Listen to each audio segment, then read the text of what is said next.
Well, good evening, everyone, and I would like to call this to order the Anoka-Hennepin School Board meeting for today, January 26, 2026. Please join the board in pledging our allegiance. I pledge allegiance to the flag of the United States of America and to the republic for which it stands, one nation, under God, indivisible, with liberty and justice for all. Our first order of business tonight is to approve the board agenda. Is there a motion to approve the board agenda as presented? We have a motion for approval from Director Duchesne. Is there a second? Second. With a second from Director Arco. Any discussion at this time? Hearing none, all in favor say aye. Aye. Any opposed say no. With 4 in favor and 0 opposed, the agenda is approved. Members, our next order of business is recognitions. This is our kindness poster winners for every grade level. And at this time, I'd like to welcome Tom Shaw, our Director of Student Services, and Britt Oline, our District School Social Worker, to the table. Good evening and welcome. Good evening. Thanks for having us. Superintendent McIntyre, Co-Chair Hoekman, Co-Chair Langfield, and members of the board. My name is Tom Shaw. I'm the Director of Student Services, and tonight I'm joined by Britt Oline, District Social Worker, in recognizing the talent and the creativity of our 25-26 Kindness Poster Contest winners.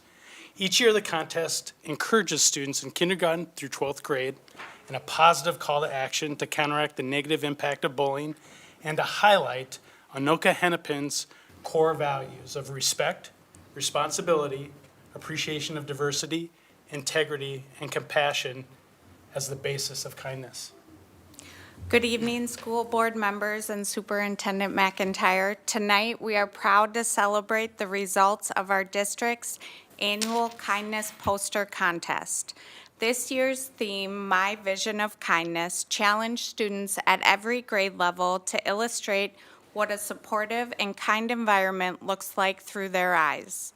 After each school's building level poster contest, we received over 150 entries this year for the district-wide contest.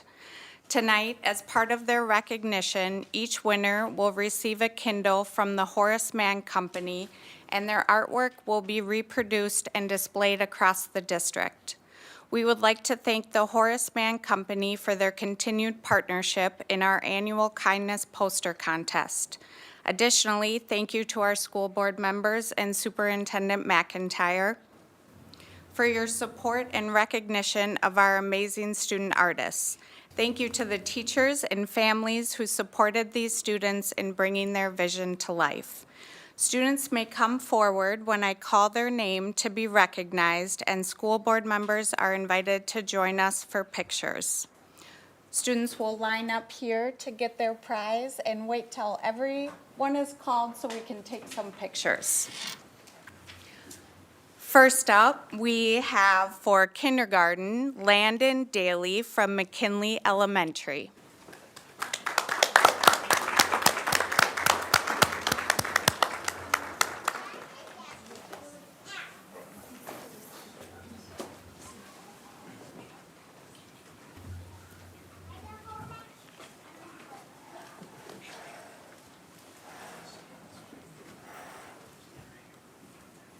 Next up, in first grade, Brinley Jarvis from McKinley Elementary School.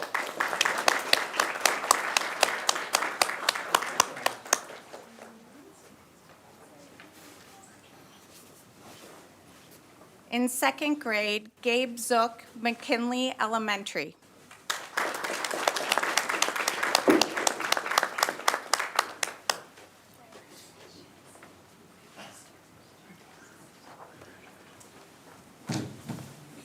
Third grade, Maggie Purvis, Oxbow Creek Elementary.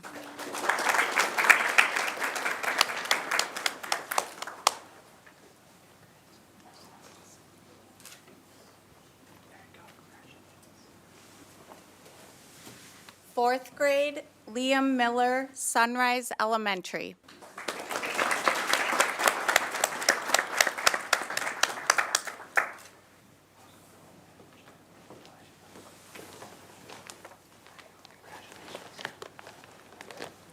Fifth grade, Jenny Chen, Jefferson Elementary.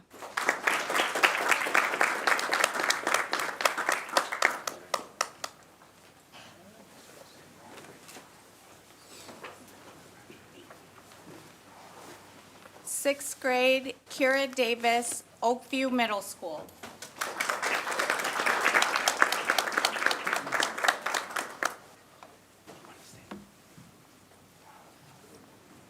Seventh grade, Madeline Parrott, Anoka Middle School.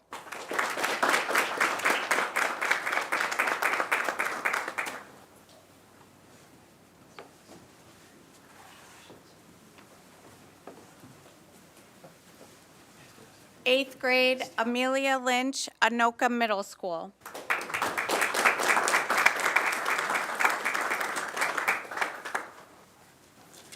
And finally, ninth grade, Fatima Muhammad, Blaine High School.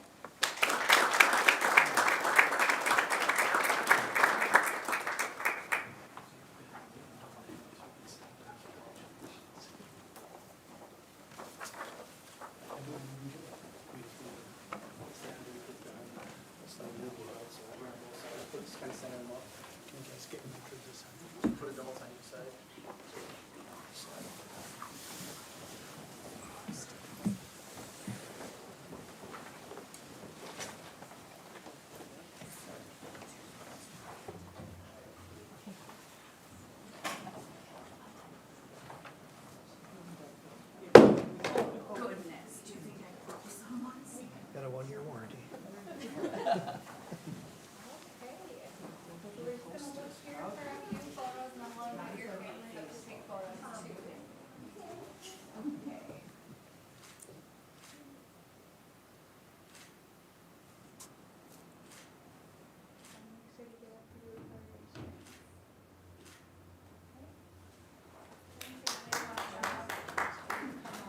Parents, feel free to come forward. Come up and get as close as you'd like here.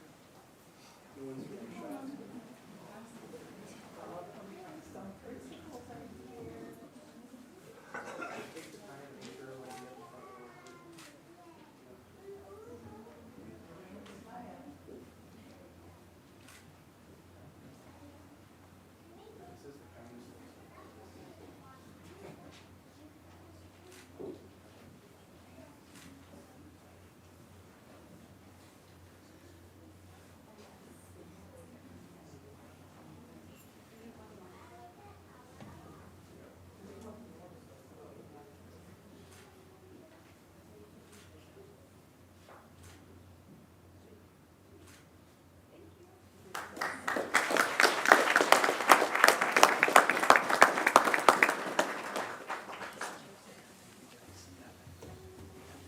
Thank you, guys. Appreciate it.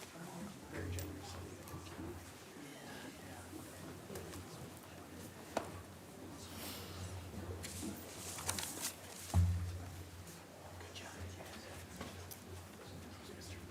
Let's give them one more round of applause. They are amazing students.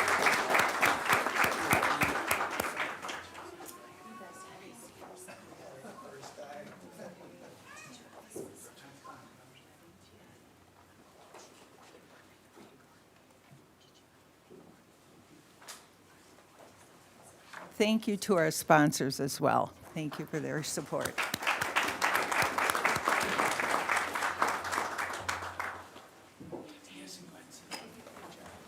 Again, congratulations. Thank you to the parents and all the folks here to support these beautiful, amazing kids. Thanks for coming tonight as well in this cold evening.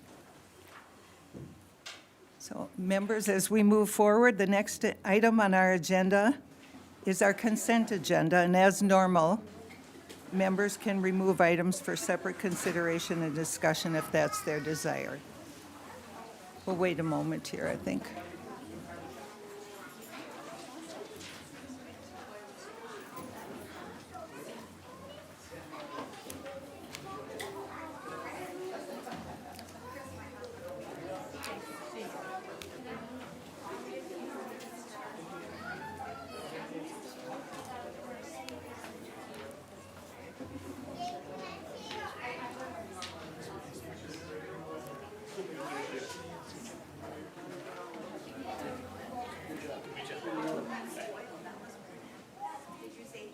Yeah, no cards.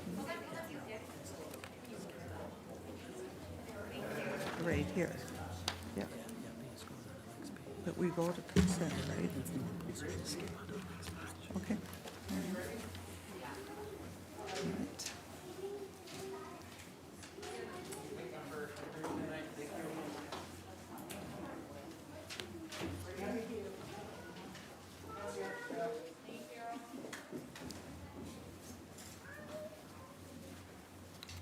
So as normal, members, we can remove any items for separate consideration and discussion if that's your desire. So is there a motion to accept the consent agenda as presented? We have a motion from Director Duchesne. Is there a second? Second. Thank you, Director Arco. Is there any discussion? Hearing none, all in favor, say aye. Aye. Any opposed, say no. With 4 in favor and 0 opposed, our consent agenda is approved. Our next item is communications, delegations, and petitions. This section of our meeting is a time for our community members to provide input directly to the school board about issues that fall within the school board's authority. We plan about 15 minutes for each item. It's my understanding that there are no cards this evening. All right, then we will move on. The next item on our agenda is the board calendar, and I invite Superintendent McIntyre to share any thoughts and update us in important things we need to know. Thank you, Co-Chair Langenfeld. I do have a number of items tonight, but I do want to start briefly just by talking about supporting our schools and our communities during these times of uncertainty we've been experiencing. So the events of the recent days and weeks have weighed heavily on many of our school community, and there continues to be a wide range of strong emotions and perspectives. And as a school system with caring staff who work really hard to connect with their students, we know that this is an unsettling time for students and families as well. Many of them are doing what they can to protect their own well-being during this time. So we've shared many times our commitment to safety and belonging in Anoka-Hennepin schools, and our mission statement to effectively educate each student for success. And I know as a board, these are not just words on a page, but they're our promise to one another. And we've remained steadfast in this mission through many challenges, but also to make sure every student and staff member feels a sense of belonging. And at the same time, I want to communicate clearly with as much transparency as possible regarding just the activities in our community, especially around immigration enforcement. Community members have reported that they've seen enforcement officers or agents in our communities, and our students have had interactions with them. And there was a couple incidents last week that we are still investigating, but I did want to just publicly confirm that last week we did have 2 vans carrying high school students that were stopped by Immigration and Customs Enforcement during the early mornings en route near the border of the city of Dayton. School staff have reached out to the families involved, and Dayton Elementary did send a community message and a staff message. I know there was reports of this as well on Minnesota Public Radio. In this case, particularly these, in both instances, both encounters were brief. I'm really proud of our van drivers. They did a great job taking appropriate action to ensure the safety of our students. Those routes did continue, and students arrived safely at school as expected and were provided with support that they needed. In addition, I just want to confirm too, as many districts around the metro have, that there were agent vehicles that were spotted in a school parking lot in Anoka that were asked to relocate by school staff, and they did so upon our request. I should note that the agents were not parked in this location to pursue enforcement activity at our schools. Okay, I want to make sure that was clear.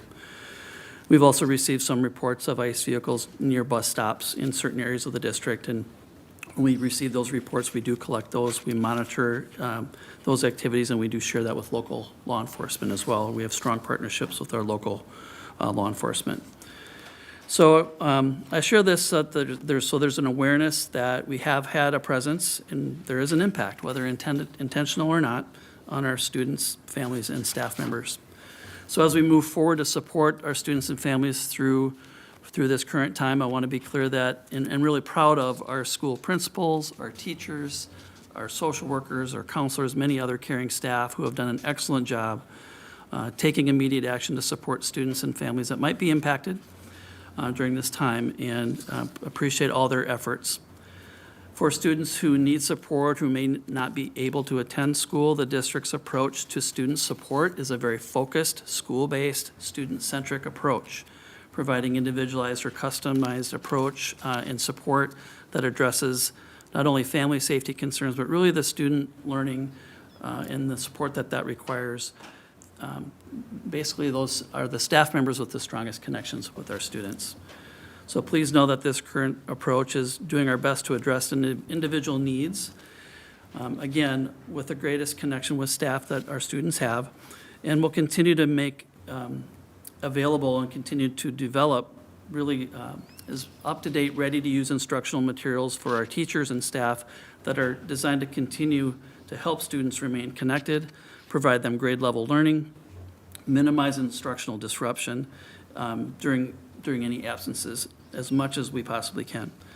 So through this feels like ever-changing situation, our goal continues to be simple, to continue to provide resources that can be shared with our families, with our students, to ensure that we have them in place, whether it's through printed materials or any of the digital resources that we already have in place and that we use on a daily basis.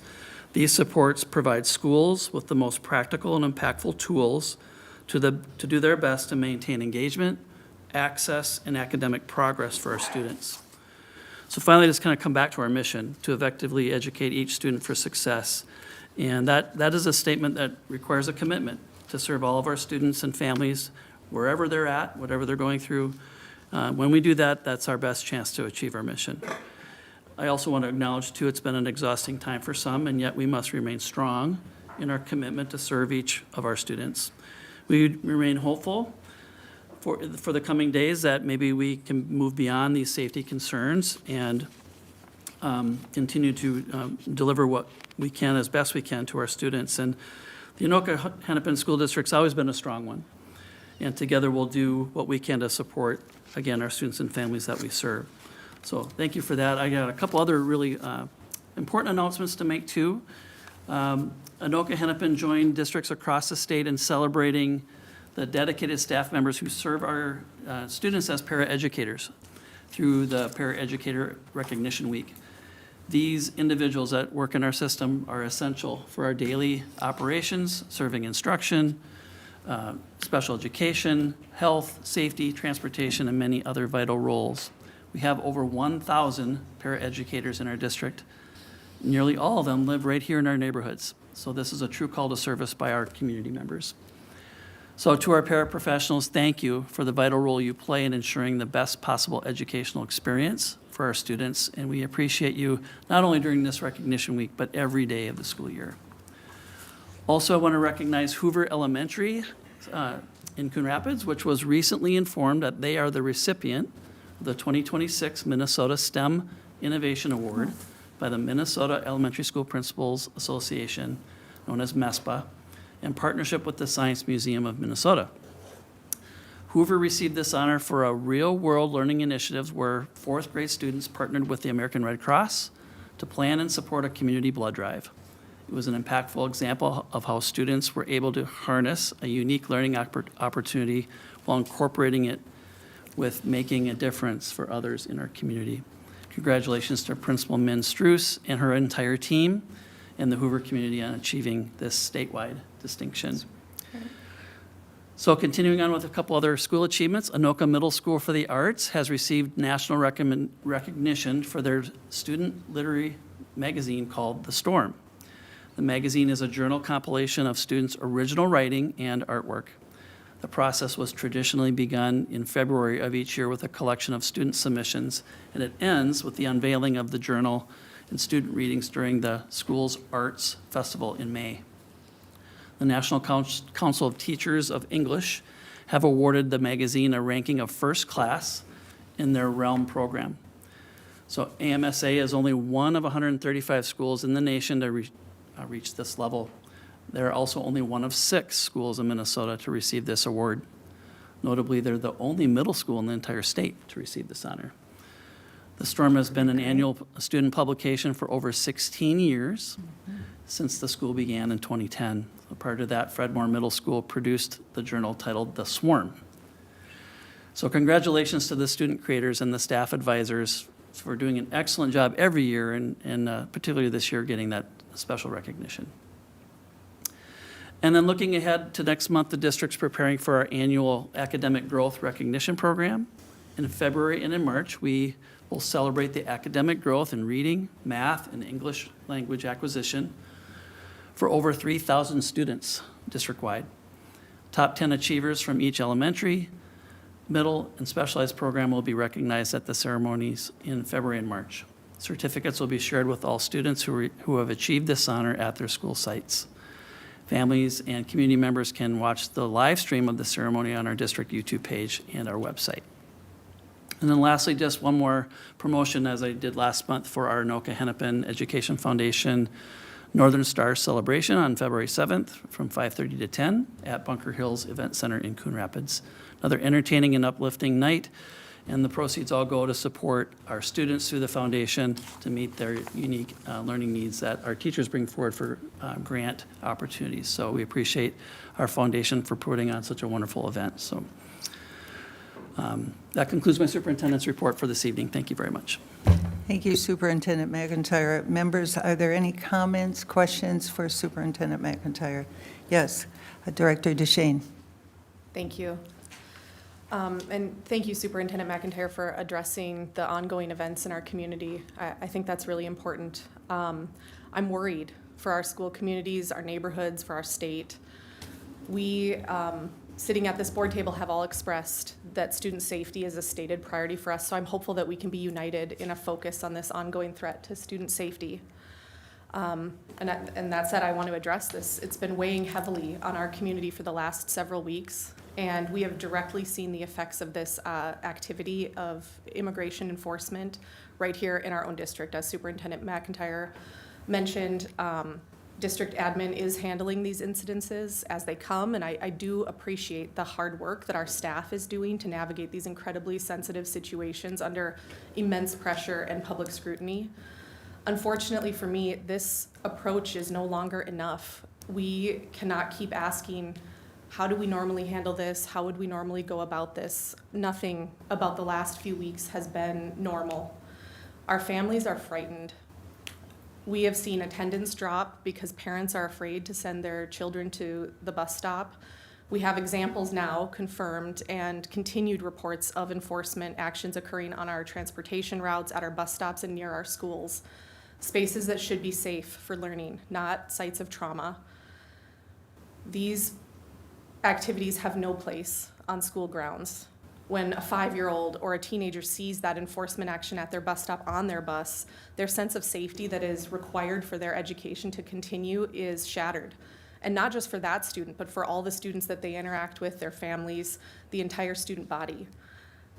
We know that we have a moral and legal obligation to the Constitution, and that includes providing an education to every single child in this district, regardless of immigration status. And it's hard for us, and we cannot fulfill that obligation if we do not have a broad, transparent plan in place. Our community deserves to know exactly what our protocols are. They deserve to have frequent, regular communication about what is happening, what has happened, what we will do, what areas of our schools we will or will not grant access to with judicial warrants or not. They deserve to know that staff is trained and able to protect student privacy under FERPA.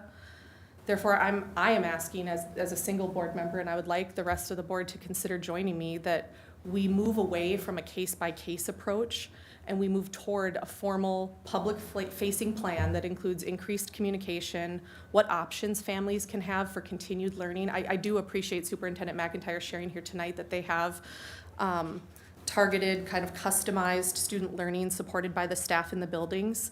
I don't think that's enough. I think that's leaving it up to individual buildings to self-solve. And that's not in the spirit of us sort of directing and leading for our entire district, so that principals, our teachers, our paraeducators, everyone in the buildings knows what to expect and knows what support they can get from this board and from this district. We should send a clear message to our families that they're safe here, that their children are protected here in our buildings, and that we as a board will stand between the events of the day and the safety of our classrooms. So I would ask that we consider continued conversation. I know we have a closed session today to further discuss the specific incidences that have occurred, so that we have all the information as a board. I think this is really important in this moment, that we continue to ask for our administration at the district level to support our administrators and teachers in our buildings that are facing these families and students' fears every single day. Thank you. Were you going to respond? I have some thoughts as well. First and foremost, thank you for sharing your comments and your thoughts, Director DeShane. I want to circle back and thank our leaders and our teams. I've been in the schools recently, and I think at moments like this, times like this, it really is a time that tests our values. We are truly tested in that space, and as our superintendent talked about, a core value of this district has and will continue to be safe and inclusive schools. We've, you see it in our mission statement, you see it foundational to our work, being safe and respectful learning environments, safe and welcoming environments. And from that foundation, we have found our leaders in the district and also our school leaders at central office and our school communities. They've created what are called, I think, networks of care. I've heard that term out there, and I think it's very important that we recognize the care and compassion and hard work that's going on to resolve and the resolve to make sure that our schools are safe through the different efforts that are going on through care and compassion. And it truly is a time when our teachers, and I've seen them firsthand, have set aside their own anxiety and fears. They come into school, they show up for the kids, they show up for their families. And I think this is a really important note that you raised, Director DeShane, about what a heavy lift it is for them as well. They've done a yeoman's job in this, and the stability and sense of normalcy for our kids, it looks pretty normal when you walk in our schools. That they're mitigating and trying to address the fear and trauma and uncertainty our kids are feeling, and at the same time offer that reassurance and be that source of hope for our community. So if you come in our schools, you see that there's calm, there's activities going on, there's learning going on, which is very important. And I think what I'm hearing is the fact that we want all children to be in school and have that opportunity. And one of the things is I am no longer the superintendent or a principal creating safe and welcoming environments, but our board has that opportunity, and it's a priority for us to do so. So I think it's just as our leaders and our school community folks have stepped up with compassion, courage, and resolve, we too, I agree, must do that. And so one of the pieces that tonight in transparency to our community and addressing this moment is working in partnership when Co-Chair Hochman and I were setting the agenda with Superintendent McIntyre. We talked about transparency and the importance of safety and security and making sure that our community had that information. So we do have that report on the agenda tonight. I think it's time that we ask further questions, and I know that we need to hear a lot more about what's going on for learning for the children who are not at school, because talking to a mom at church on Sunday, she has 5 children, and she is not comfortable having her children go to school, but she certainly wants them in school. So it's a hard stressor on families, and they're making very difficult decisions. The community of care that we see and the network is working, but obviously it isn't enough right now to get where we need and want to be for every child. So looking forward to the safety and security briefing and further information around the steps that the district continues to take But full transparency, I think we would all agree, is a top priority for this kind of moment to be met for all of us, so. We're good? Any other comments? Director Eckel? Yes, thank you, Co-Chair Langenfeld. I got to get that one right. Yeah, I'm certainly committed to the safety and security of our students, so I'm open to all these conversations you guys have proposed and look forward to working with you on it. Thank you. Have any? Yeah, thank you. The focus and purpose, the hard work that all the people in our schools have been doing, especially the leadership teams, to secure our buildings and make certain that we're paying attention to all those important pieces has been really encouraging to see everyone come together, working hard to keep going towards that goal of effectively educating each student for success. So paying attention to that goal and ensuring that each one of those kids gets what they need. Thank you. Superintendent? Yeah, thank you, board members, and I do appreciate you sharing all the different things you're gathering and hearing from our community.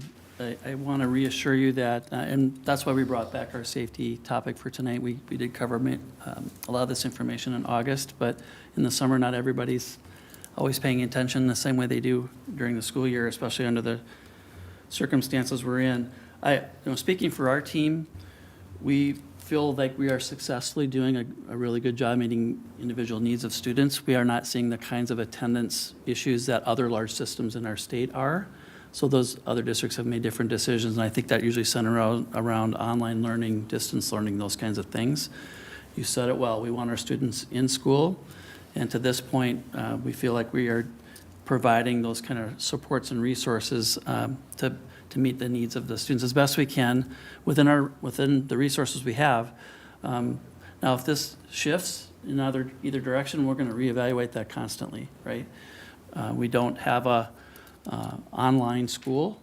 We don't have devices, one-on-one devices for K-6 students, so that's another hurdle should we get to that point. And then we are tracking student attendance daily through our principals, through our district attendance department, really tracking, making sure we're seeing where we're at and really targeting our efforts if there's sectors of our district or community that we need to support. Dayton's a good example. They've needed some added support here in the last few days, last week, and we make sure we're providing those supports for what those individual schools need based on what they're experiencing.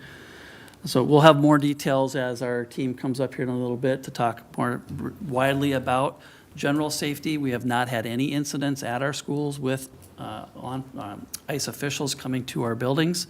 We have strong policies, visitor policies, other pieces that you're going to hear about that we feel really strong about as far as on our campuses. The challenge it clearly is out in the community with 8,000 bus stops and 32,000 students riding our transportation system. That's a different kind of challenge, and I know our team will talk more about that as well.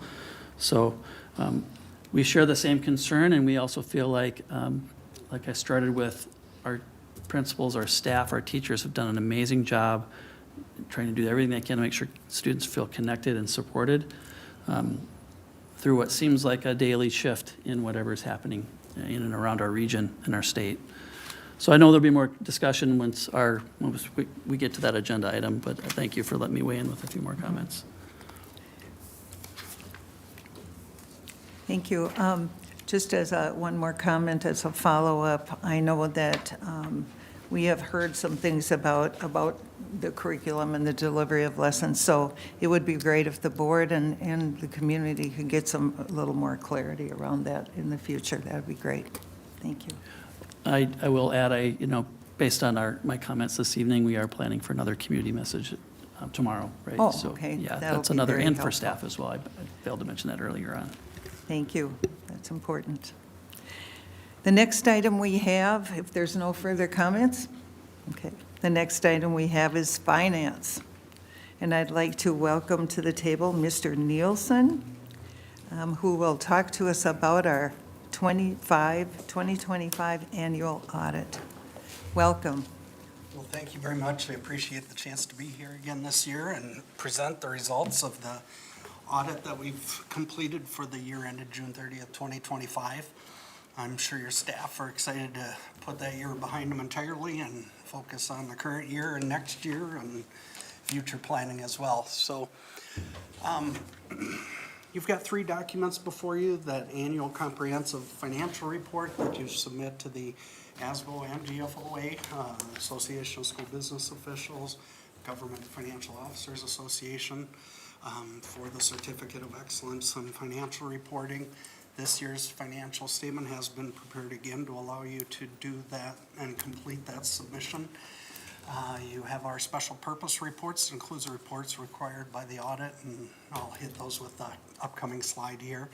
And then the management reports. So the PowerPoint presentation I have before you is simply grabbing some of the information, the slides and data that we had in the management report to facilitate the discussion. So I don't want you to feel like I'm trying to rush through anything, but I realize, you're getting a lot of this information from your staff and your management throughout the year, and really our role is to provide that audit opinion that the information they've provided you is fairly stated and is accurate to the report and testing we completed. So with that, I'll move to our first slide that we have, the auditor's role as independent auditors for the school district, to provide that opinion on that ACFR, that annual comprehensive financial report, as well as to issue our reports required under internal control and compliance for the financial statement audit, and then the Office of the State Auditor's Legal Compliance Manual requirements.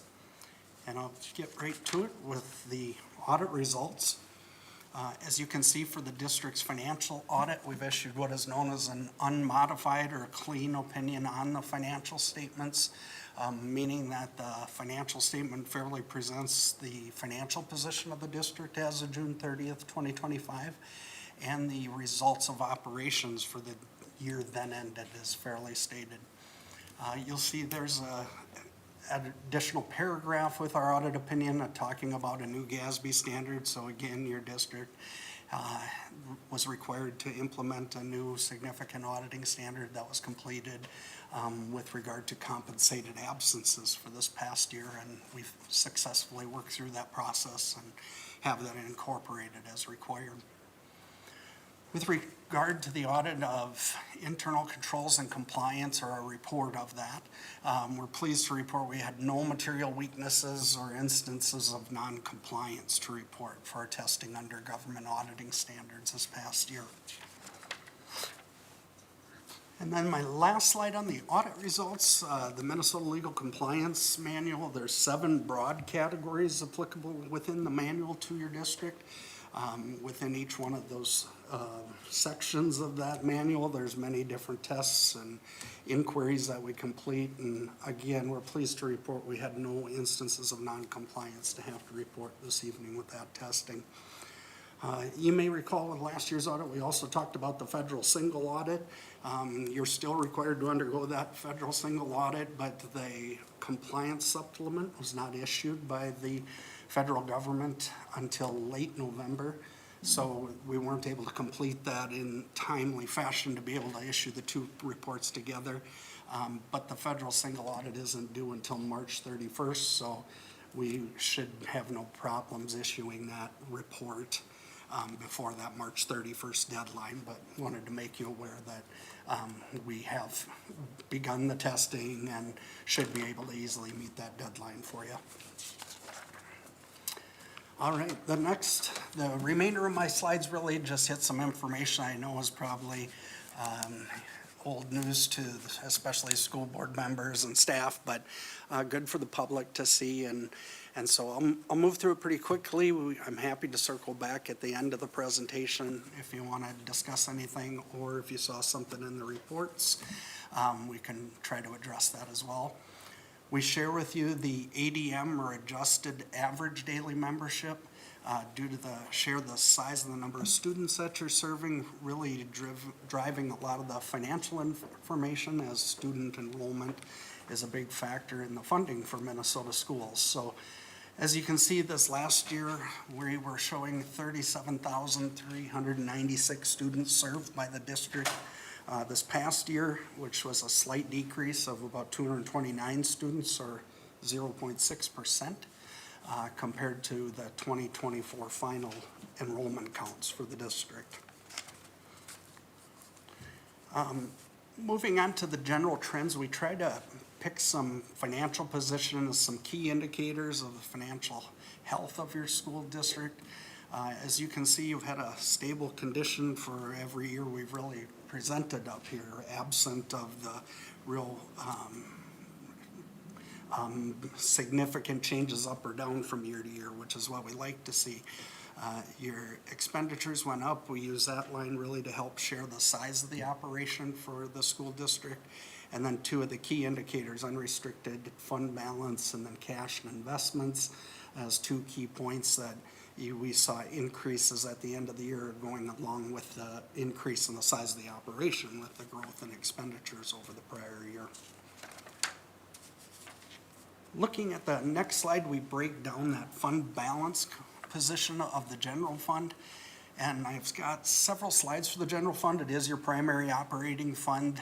As you can see here, the overall increase in total fund balance, but when you measure it as a percentage of expenditures for the applicable year, you can see there was a similar year-end unrestricted position, a similar unassigned position, a slight uptick in both of those, as you can see there, and the district continuing to meet the goal of the fund balance policy as set by the school board.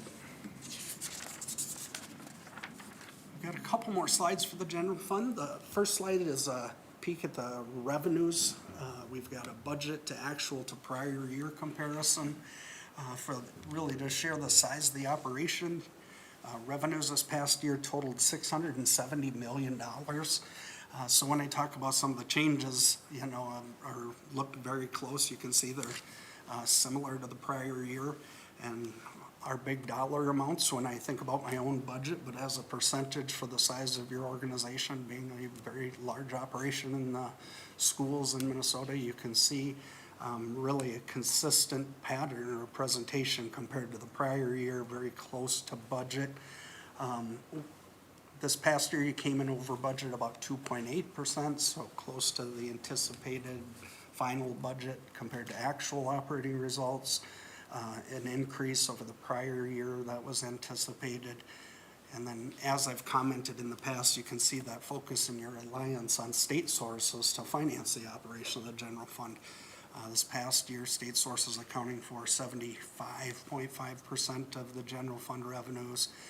You can see the next closest is at 18.2% in property taxes, and then it falls down to 3.5% in that all other category. And then federal sources making up only 2.8% of the revenues in the general fund operation. When looking at our next slides, so within your financial statements, a lot of the focus is on the programs where the dollars are spent. On the management report, we try to provide you an additional layer of detail with the split by salaries, benefits, purchase services, supplies, materials, capital, and then all other. So you can see even it says all other many categories, but it makes up the smallest component of spending in the general fund. General fund spending this past year totaled approximately $656 million. Expenses were even closer to budget, within 1.7% of what was approved in that final budget, and then 1.8% over the prior year as anticipated. A couple of comments you probably noticed in the management report. We talk about the conservative budget practices, efficient or effective budget management, budget managers, and the controls really helping to account for that maintenance of spending within the approved amounts in that final budget. And then a couple of the other operating funds, we've got one slide where I've combined the food service and community service now for your district, being one of the larger districts. Each one of these operations represents about $30 million of expenditures, which is larger than some of the school districts we audit.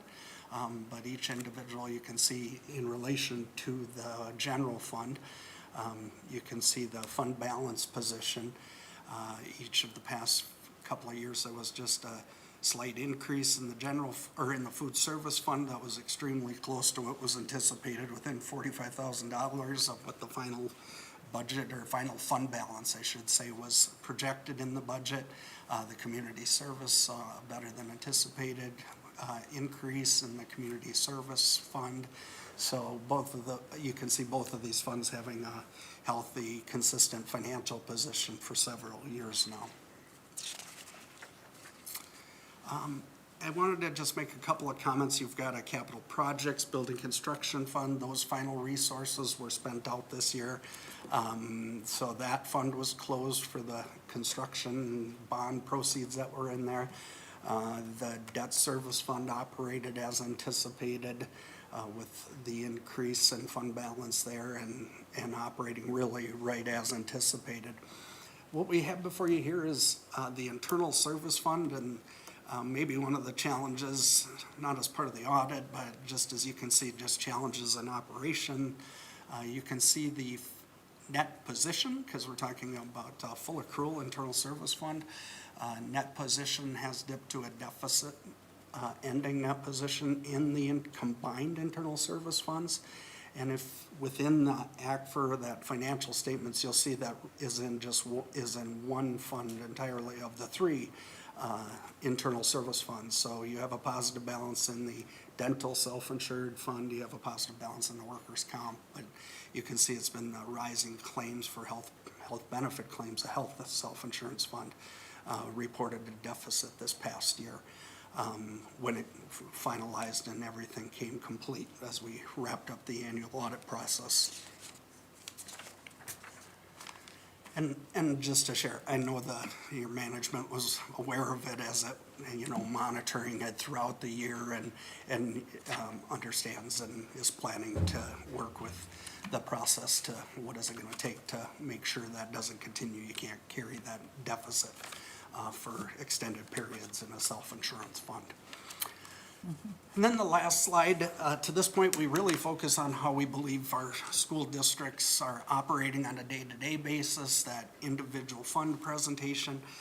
But what that doesn't capture is that long-term perspective of your capital assets, the long-term obligations and debt, because those funds focus on the available spendable resources to the district, what you have available to you for programming. The entity-wide presentation, the dual perspective presentation of governmental funds and governmental financial statements provides you the long-term position. So you can see the top half, we try to share with you the reconciliation of the governmental funds that we talked about and what the differences are with capital assets, long-term debt, and some of the long-term obligations to the net position government-wide for you. And then the lower half is a split of the individual components of your net position. So we like to see the increase in the net investment in capital assets. It's really sharing that you're investing in your infrastructure, paying down the debt of the infrastructure at a faster pace than the depreciation on those buildings. So it's nice to see that increase in net position, but it really is tied up in the buildings themselves and not available for programming. Restricted, that would capture your dollars in LTFM funding, food service, community service, debt service, for instance. You saw an increase there. And then the one category you see a decrease is that unrestricted, and I would say that was due in large part to a change in kind of the accounting guidance with GASB 101 for compensated absences. So not really it was not a change in how the board enacted anything with compensated absences, just in a requirement of how they're accounted for and reported within your financial statements. So with that, I know I went through a lot of information. There's a great deal of information in that ACFR. I do want to thank your staff. Again, they've gone through an audit where there was new GASBs to implement. There's a lot of people involved in your annual comprehensive report to get the data for those stat tables, and have always been very responsive for the process, and really helps keep that process efficient when we're going through the busy season and wrapping up these school district audits. So, thank you. So, board members, before I open it for the floor for questions, I want to give you a proper introduction. Mr. Nielsen, Mr. Nielsen is a certified public accountant with L.B. Carlson. So Yes. I wanted the public to know you were the real deal here for us as well. Thank you. I should have known better by the number of presentations I've done. I should have done that, so yes. Anyway, so I appreciate that. Board members, at this time, questions for Mr. Nielsen? Director DeShane. Thank you, Co-Chair Langenfeld. Just first, thank you to you and your team for these results. It's been a number of years that you have been doing this internal audit with us, and I always appreciate the way that you present the information, give us the concise summary, and then all of the backup. And with that, a big thank you to Michelle Vargas and the finance team here at Anoka-Hennepin for the participation in this audit. I did just have one question, if you wouldn't mind giving just a brief overview, maybe like a summary, high level for the public of what that compensated absence change was, so Sure. that it's maybe more Sure. in plain language that they Yeah. might understand? Yeah. Thank you. I'll do my best. Maybe you can help me clarify. So in the past, the focus with the compensated absences really was left with how many dollars for compensated absences would be paid out upon retirement.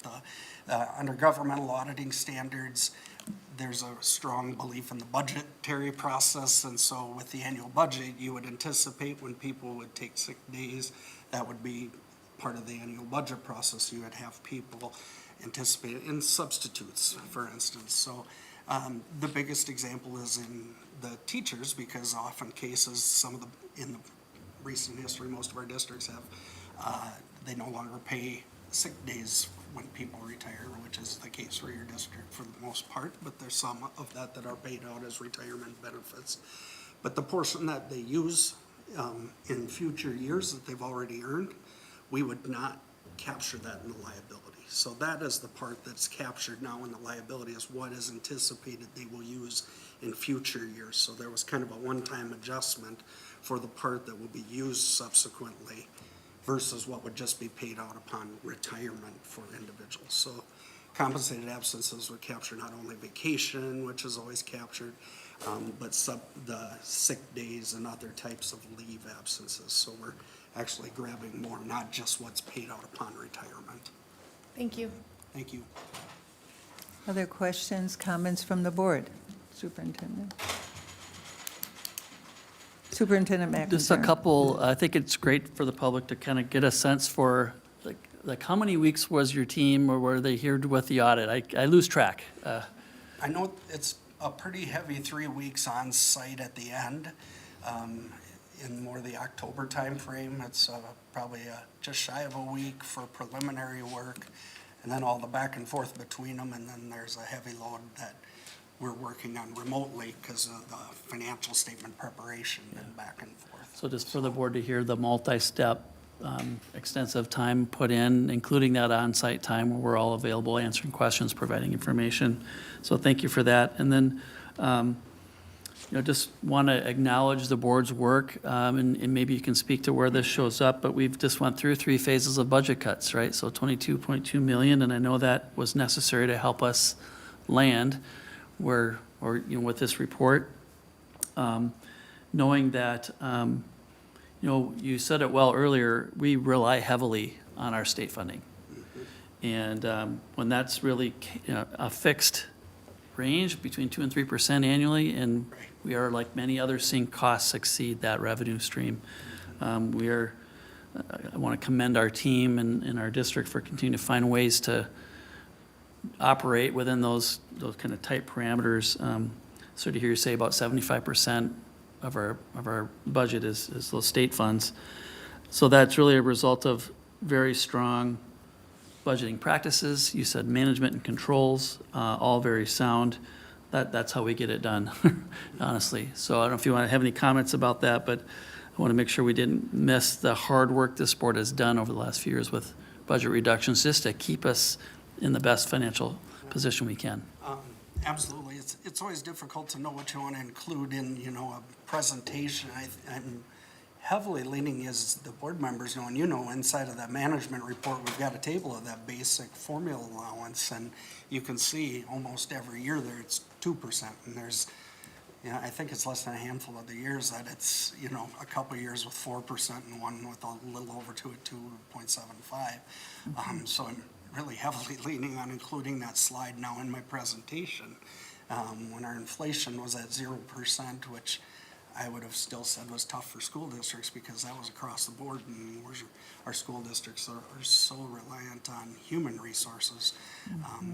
Sometimes that gets lost in the impact of inflation, saying it's 0%.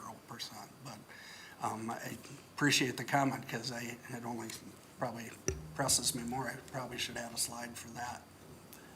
That's why we ask, right? But, and just, I want to echo again, Director Deschain's comments and yours as well, just the appreciation for our team. This has only gotten more complex with added rules and regulations and laws. And we have a small but very mighty team that gets this done, and, you know, I stack them up against, you know, anyone in the state right now. So with that complexity, we have done a great job to, you know, give us clarity on what our position is. So thank you for mentioning that.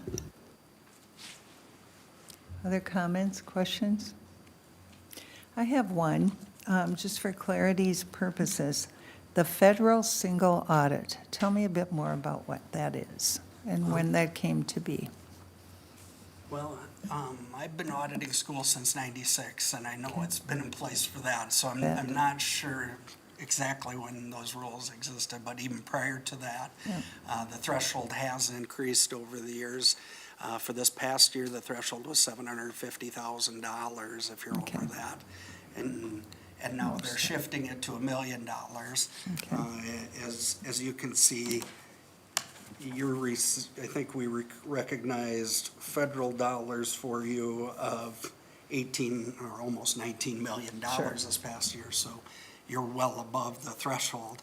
And even at $18.8 million, it only amounts to 2.8% of your funding within the general fund. But with that federal single audit, we have to just isolate your federal dollars and expenditures and perform additional testing to the specific grants in accordance with the requirements of that federal single audit. Thank you, I appreciate the clarity. As we wrap up too, I also wish to express gratitude. Thank you for a very clear and concise report. And again, I know there's a lot behind all of this, and I know that our CFO is extraordinarily good with the numbers, helping us through, but it's always important to have outside looking in, making sure we're where we need to be. So I appreciate that. That gives us all confidence moving forward.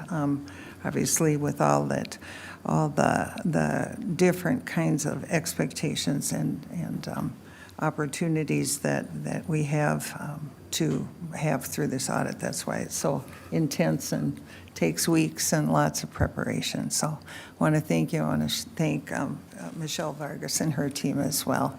Small and mighty. I think that's well said.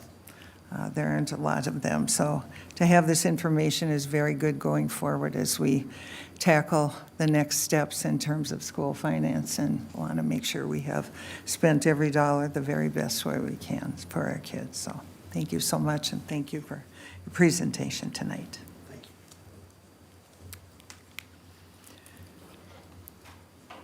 As we move forward, our next item is elementary and secondary education, safety and security update. And at this time, I'd like to welcome Greg Cole, our Chief Operations Officer, and Tim Palmatier, our General Counsel, to the table. And I see that we have Tim Fournier as well. Good evening, co-chairs Langenfeld, Hoekman, and Superintendent McIntyre, members of the school board. As you heard, I'm joined by Tim Palmatier, General Counsel, and Tim Fournier, Manager of Safe Security and Emergency Operations for the school district. And this evening, we're providing you an update on safety and security for the Anoka-Hennepin School District. As Superintendent McIntyre mentioned, we provided an update back in August. As the board discussed and Superintendent McIntyre mentioned, recent events have created more questions and concern among community members, and the need for an update was requested by board members. So I think just some key things for us to set a framework here. First of all, when you talk about safety and security, it means a lot of different things. It depends on what's happening and specifically what we're talking about. So we're going to cover what I think are some of the main points or concerns related to the services and facilities that we have in Anoka-Hennepin. Specifically, infrastructure, operational safety, communication, and strategic growth for the future. Just so people have an awareness of some of the things we're planning moving forward. This school board, as long as I've been around, has been very supportive of safety and security measures in a number of ways, but they've certainly put their money behind it in some of the upgrades that we've had. I can speak to, since I've been in this role in 2019, we've done a pretty major security or safety upgrade every year. So that type of investment and commitment by our board, I just want our public to know that that's really important and appreciated. So just for a framework, we like to look at safety and security as layers of security and support. The other thing is I would characterize what we do as continuous improvement, continuous discussion, and we're constantly learning from others in the metro area, the state of Minnesota, and across the nation. We don't ever sit and think we've got it all figured out. We try to make sure that we're as up to date as possible at what's out there and what's relevant to our schools and our students and our staff. I think the core pillars of what we're going to discuss here today are physical safety, that has to do with our facility hardening and monitored entries, our operational safety, that has to do with drills and incident response, and then relational, for example, law enforcement partnerships and very important staff and student connections. So just with regard to infrastructure and access controls, it's vital that we maintain a secure perimeter through standardized technology. These are some of the upgrades that I've talked about. Single point of entry.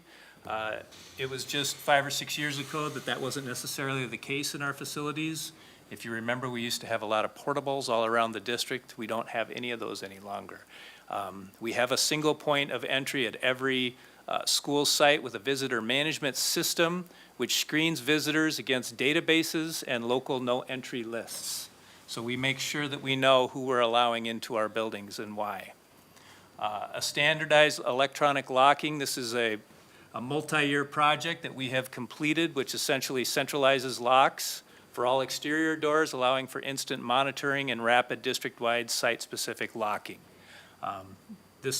Another feature of this is making sure that our administrators know when exterior doors have been breached.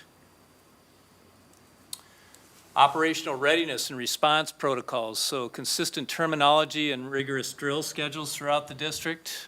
Real-world testing, this means that sites are encouraged to practice drills during high traffic times like lunch or passing periods. We try to make sure that we prepare students for that. We make sure our drills are age appropriate so that we're not creating an environment where we're re-traumatizing kids or making them afraid. We really try to make sure that they're prepared for those. But varying them is important so that we know how to respond in different types of situations. And there's different types of drills that are done depending on, we basically follow state guidelines with regard to that. Protocol terminology, we use clear, consistent, and direct language for incidents. District-wide radio communications. Communications are vital in any type of crisis situation. We have radios that are site-specific, but all our radios are also capable of communicating from anywhere within the district. Meaning if you're in one building in one part of the district, you can communicate not only within your building, but also to other buildings throughout the district. So Tim Fournier, in his position, He can basically be a command center in many situations. It doesn't matter where he is in the school district or which school or staff member he's talking to who has a radio. And then camera surveillance, we have more than 2,500 cameras throughout the school district, and that number will be growing. That is a constant challenge as technology changes, so we have plans 5 years out into the future to ensure that we continue to upgrade and maintain our cameras and their ability to record information. School culture, community trust, and communication. So, as I think you're aware, we have a 50-year relationship with our law enforcement partners and SROs in our schools. We have 12 SROs district-wide who support our facilities. We have trusted adults supporting students and families.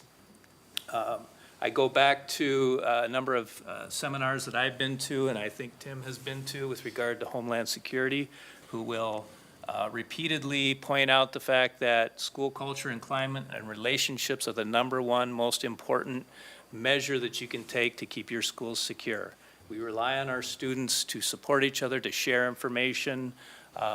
It's a really big deal, and those relationships are key to preventing things from happening and for getting information to us so that we can intervene in situations.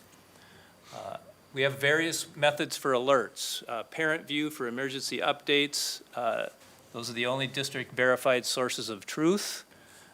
I will tell you that social media is always something that is faster than we are. Information gets out there.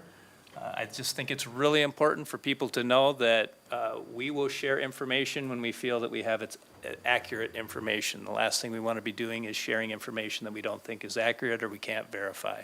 So we try to do it as fast as possible. We know that's really important to people, but accuracy is very important. We also partner with our cities and law enforcement agencies to be sure that we coordinate communications so that we don't get out ahead of each other. That can compromise investigations in some cases or compromise safety in other cases. So we always want to be sure that we coordinate very closely. Jim Skelly and his team have relationships with all of our cities and their communications departments and our law enforcement agencies in the same. So that coordination is key. Anonymous reporting. So the district tip line remains a critical tool for see something, say something that operates 24/7. We also have many students who share information with us on a regular basis. We follow up on all of those things. Sometimes maybe they're just a rumor, but there are times that there's truth to them, and they allow us to take action on something very important. Community members are key. We get not only information from community members, our parents and guardians, but also feedback on their concerns. That feedback we always take seriously. We investigate it, we look into it, and oftentimes those are the types of things that lead to our continuous improvement. We make changes based on what we hear. Privacy and safety, a commitment to schools as safe learning environments, and we strictly adhere to legal protocols for access to students and student information during the school day. So that goes back to our visitor management system and the protocols that we have in place when people visit our sites to specifically see students. Strategic growth and technology exploration. So we do have targeted investments in visibility and communication. We are looking to expand surveillance, prioritizing the expansion of our camera networks. Mobile surveillance, that is another area that we're planning to expand our ability to support different types of things. I would characterize one big example are major athletic events that occur at high schools. We have large groups of people in our stadiums and in our parking lots, and so that's just something that some of the feedback loops that we have with committees like our District Health, Wellness, and Safety Committee and our Facilities Committees provide us feedback and just direct communications with our principals and athletic directors and coaches about some of the things that they feel would help make our large events safer. Communication exploration, choosing a mass notification application to better reach traveling teachers and staff in non-traditional classroom spaces. We feel that we're very close to an application that we'll be able to implement in the next few months. I want to just wrap up here before we take comments and questions to the board, and I want to just highlight a few things. I want to highlight the building support staff that we have, meaning counselors, social workers, principals, assistant principals, teachers, paraprofessionals, custodians, you name it. The people who are working directly with our kids, I can't tell you how important those relationships are to ensuring that we have safe, supportive environments. I'm going to say it again, that's number one. And our staff are amazing. I want to give a couple other shout outs here to the two Tims on either side of me. Tim Palmetier has many connections with legal counsel across the metro and the state. Those contacts prove valuable in terms of getting information that help us make sound legal decisions. He has tremendous knowledge himself. I had the fortune of working with him a long time ago when he was a special education attorney supporting Anoka-Hennepin School District. And so that breadth of knowledge is invaluable to us. Tim Fournier has connections to police chiefs all around certainly around our district, but around the metro area and around the state and other law enforcement agencies. That allows us to get access to information, to have communication loops, and that information is tremendously valuable in helping us make good decisions. Superintendent McIntyre, reaching out to other superintendents around the metro area and so forth, same kind of a thing. We learn from other school districts, and we always are curious about what they're doing and how they're doing and whether or not that might make us better. And then finally, just our relationships that we've grown with our city managers and city administrators in the communities that we serve. I can't tell you how much that has improved my own knowledge, and the information sharing and collaborations that we have with them have proved to be very beneficial.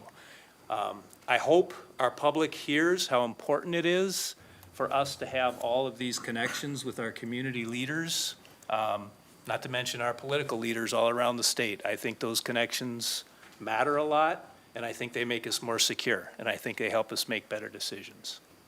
So with that, I'd take any questions or comments from board members. Board members, Director Arco. Well, thank you guys very much for the presentation. It's always good to see all the safety measures we have in place. So I guess I just had a follow-up thought. So I know, I believe it was Champlin Park High School, there have been a couple times within the last year where there's unfortunately like a weapon found.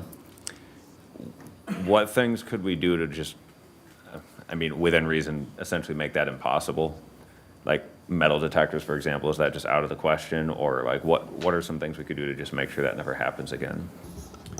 So I'll start, and I'm going to have Tim Fournier piggyback, because I think we both have perspectives on this. First of all, I would say we never rule anything out in terms of that. I would say that the systems we have in place right now have been tremendously helpful because we figured those situations out. Now, the fact that they were in the building is not good.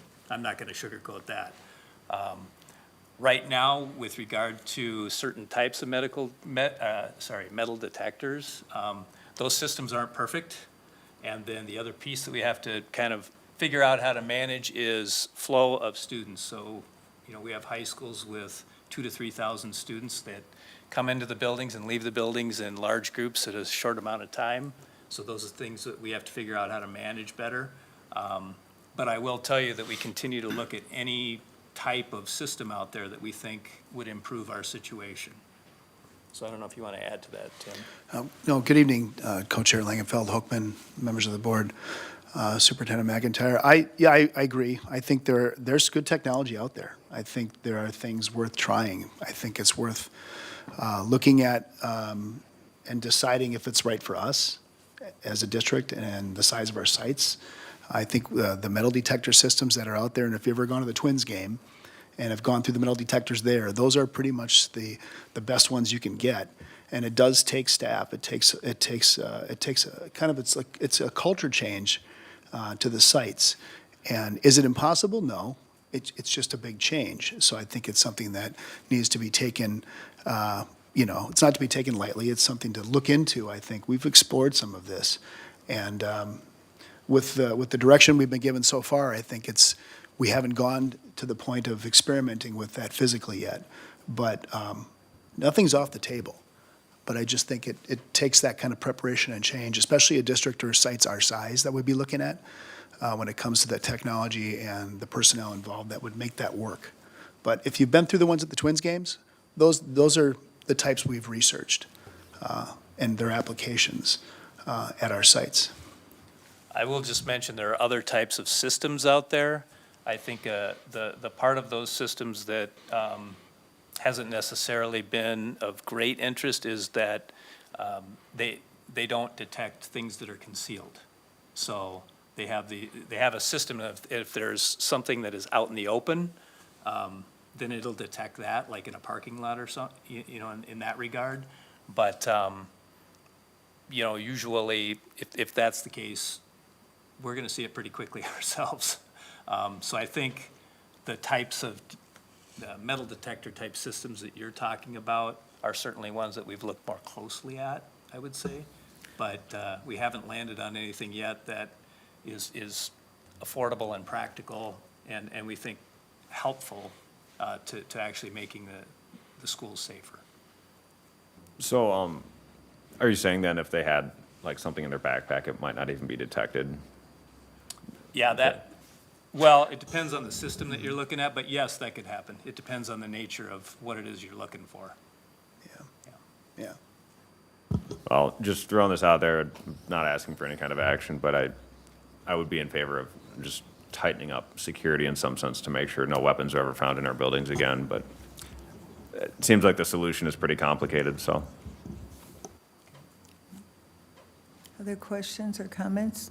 Director DeShane? Thank you, and thank you so much for this presentation. I really value the work that you all do and the connections that you have made with our communities and law enforcement. I do think it's really important, and so thank you. I wanted to start there. A couple of questions on safety and security, specifically for our transportation routes at bus stops or on our buses. We heard and we've talked about the incidences that have occurred. What legal authority do we have as a school district on our bus routes or at our bus stops? What safety and security measures can we take and what can we not take? And I don't know what the answer is. I think it might be an important piece of this transparent communication that we're asking for the public right now to understand what they can expect from us as a school district. So maybe I'll start and I'll let Tim Palmatier finish out. Just with regard to buses and vans and vehicles, we have always provided our drivers with training. I will tell you that more recently, we have given them very specific talking points and direction with regard to interacting with anybody that might pull them over. So that's definitely been something that we have tightened up and given them pretty specific things that they can have in their hands to help them through those types of situations. So we feel good about that in that direction. I'll turn it over to Mr. Palmatier with regard to bus stops, right, outside of our vehicles. Sure, and I will add with respect to transportation, a number of weeks ago, we actually did provide clear guidance to our drivers, understanding that there was this increased enforcement action that was going on. We've learned from last week in 2 instances that we probably could benefit from giving even clearer support to our drivers. So I've worked with Greg and BJ, and Tim has also had an eye on this about giving more scripted kind of direction really to bus drivers, because when you are pulled over and it's dark outside and you're approached by ICE officers, it's a daunting thing, right? So we're trying to give words and additional support. I will share with you that bus stops are a challenge for us because while we have, in a loose sense, jurisdiction over bus stops as it relates to student behavior at a bus stop, we have very limited authority as it relates to really kind of managing those spots in the community. I know that has actually ended up maybe being a little bit more organic, at least at some of our bus stops, more parents out, more community members out that are providing support in those situations. But I will say that the ability, and this is kind of where the line is really clear between our buildings, where we've given really clear direction on what's required. For example, and you mentioned it earlier, we are requiring a judicial warrant before any ICE enforcement effort is engaged in the schools. We can't do that in the community because that's out in the public, that's open to the public. And by statute and by authority, the ability of immigration to intercede, to approach someone to ask questions is much different than if you're going into a business, certainly much different if you're going into a home. So I know that that's an unsatisfying answer, but I can't say that we're able to do much more than maybe, would it be fair to approach an individual and ask them for their identification? Perhaps, but in that instance, it's certainly different than if they're actually on school property. And if I could just piggyback on that, a challenge is that we have more than 8,000 bus stops in the school district. And they change from year to year, depending on where students are. So you might move them down the block a little bit the next year because maybe somebody graduated from from high school at a particular home, and then the population shifts around. So we are moving those around. So it's just the sheer number of them, and then they're not always in the same spot. So it's just a challenge. Yeah, thank you. And I do think that the honesty of that answer is what's needed and what's important, even if it is unsatisfying. That's the sort of transparency and information that I think our community wants to know. I don't know if it's a matter of an FAQ being updated or something that goes along with the communication plans that the district is already working towards, hearing that the board does have commitment and kind of general agreement on more communication, more transparent communication. I think those types of answers are important for us to get out there. So thank you for answering that. My last question is just about the role of our SROs, and if there is any role, if there are enforcement activities, if federal agents are on district property or in our parking lots or do come to our schools, understanding that hasn't happened yet, aside from the parking lot example, do they play any role in supporting us, or is that kept fairly separate because their role is one more of kind of community building and working with the staff and students inside of our buildings? So maybe I'll just jump in to start, and then these two can chime in. I would say that we have always had law enforcement or SROs support us if we have a different law enforcement agency show up in a building for some reason and they wish to speak with a student. So that would be consistent with how things have been in the past. It's not something that happens very often. It has happened. I think, too, our buildings, it's not just law enforcement. Obviously, they're instructed to reach out to Mr. Palmatier as well if there's sort of any concern or ambiguity about whether or not somebody should be having access to a particular student. So that is a practice that we've always had where they have helped us provide that kind of support to determine whether or not it's appropriate to be having that interaction at that time. But I don't want to say that it's just them. I don't know, I'll turn it over to Mr. Palmatier as well.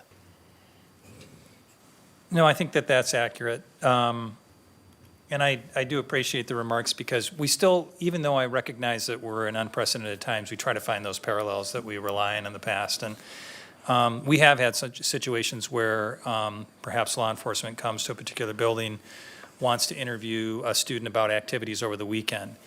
And our strong practice in that regard has been that we're not a place just kind of where students can be held and then where law enforcement can intercede, right?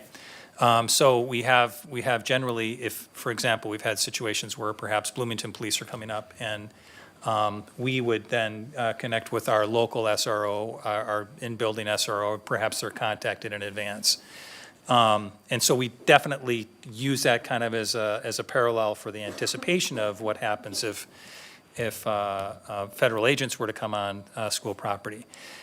We have said multiple times in direction to our administrators that calling local law enforcement is an absolute appropriate kind of response when someone shows up at your building.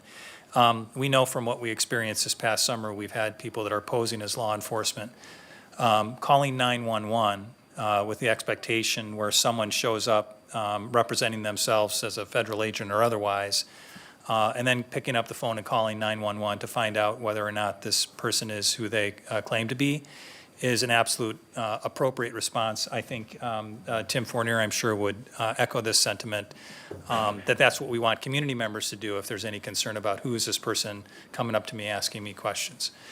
So we do rely upon that. And they certainly have an ability, and much like Tim's experience, they have, they can speak with authority, right? When a local law enforcement officer is interceding and asking questions, there's going to be some respect that's going to be owed to that individual officer. So Tim, I don't know if you want to add to that. I think, yeah, you're absolutely correct.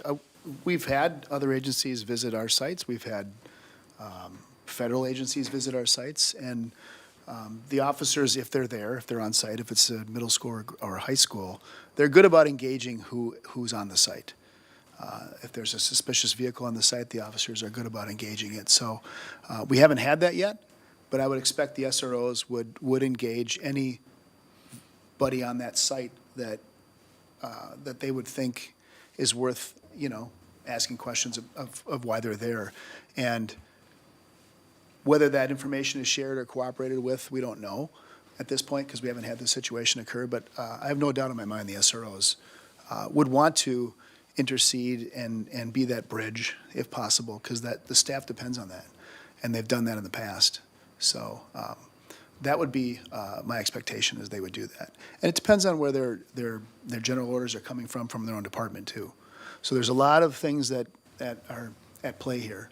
But from the conversations I've had, the SROs are absolutely all about making sure if they need to be a bridge, they'll be a bridge if they need to, and help that administrative staff work through these issues. I think the key is there's no need to rush. Right. It's important to verify, make sure you get the appropriate information, so forth. That's key. Unless, the exception would be an emergency, right? Yeah. Where somebody is posing a direct threat. That's an exception. And we have had local law enforcement make contact with ICE agents that are nearby bus stops in some of our cities and have the conversation. Hey, we received a call. Neighbors are just concerned. And so they've had that interaction, and that's gone very well, so. Director Hopeman. Thank you, and thank you for the update. All the work that's gone into making our buildings safe, adding the security at the doors, so essential. And the attention that you all are working to look at all the details, all the places that we can to make certain that our schools are safe, because these situations from,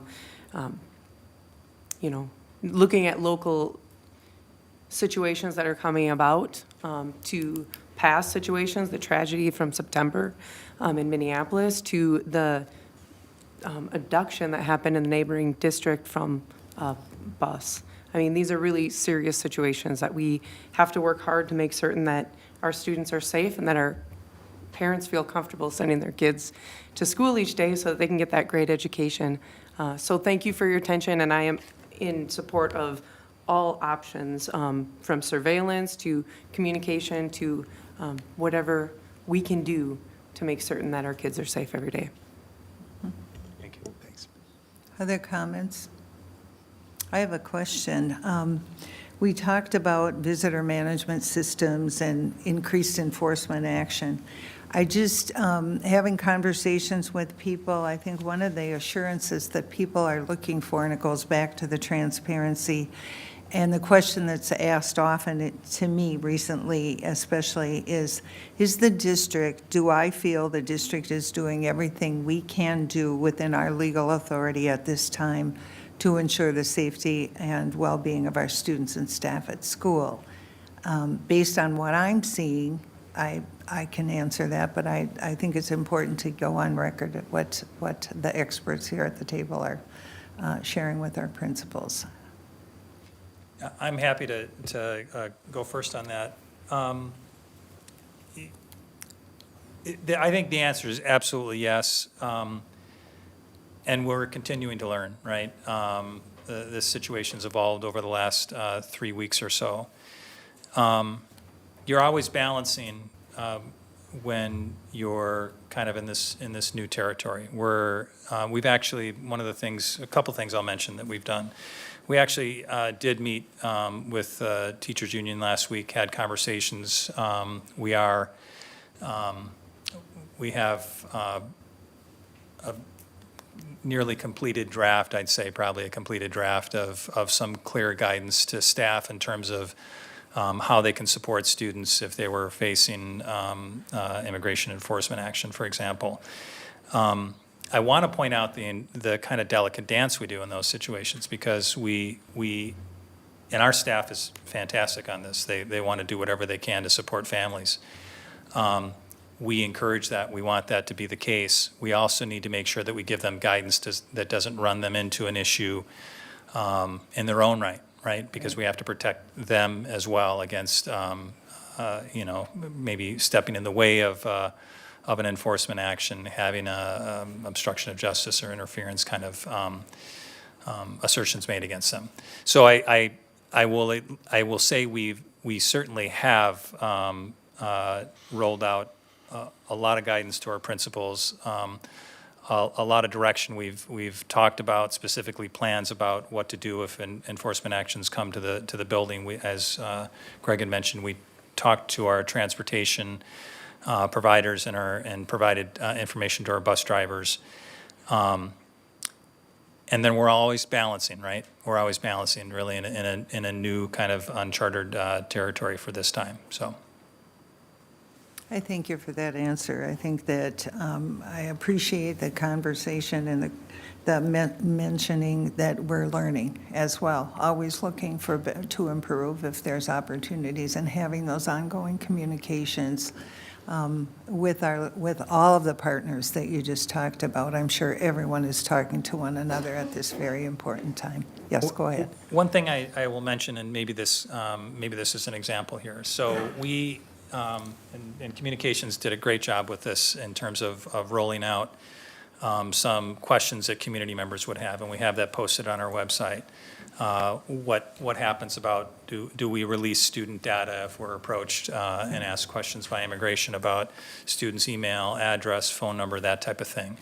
We have very clear guidance that indicates that information is not provided. It would not be provided again without a judicial warrant. So that FAQ is out there. We've tried to address the most common questions, but one of the questions I heard from Director DeShane tonight was, what about bus stops? And frankly, I mean, one of those, it's been an area of struggle for us to think about what can we say. And maybe what we can say with respect to that is that while this is the community at large and we don't have jurisdiction in that area, we don't own the property of the bus stop. Parents who have the capacity and time, who wish to, be out and at a bus stop, and we always encourage that anyway, right? We have families out at many of our 8,000 stops, particularly with our elementary school students, where the parents are waiting there every day. And so whatever the case might be, a strange car pulls in, a person who we've never seen at the bus stop walks up, they're there, and we're grateful for that. We're thankful for that. But that's almost kind of a community effort because our jurisdiction doesn't exist really wholly in that. So I thank you for that, because I think that's something we could add to our FAQ as well, and we will continue to do that. I mean, we built this with the idea that we would add on to these questions. It's excellent, and I would call that part of the network of care that's out there that people are putting together to have people at the stops and things as well. Can I just add one thing, too? Sure. I do want people to know, too, that we don't think we have it all figured out. We never do. And I think that's really important, that you know, you don't rest on your laurels or think that everything is just okay. You know, a prime example is this recent situation, the two that came up where we decided that we needed to we had given instructions to drivers.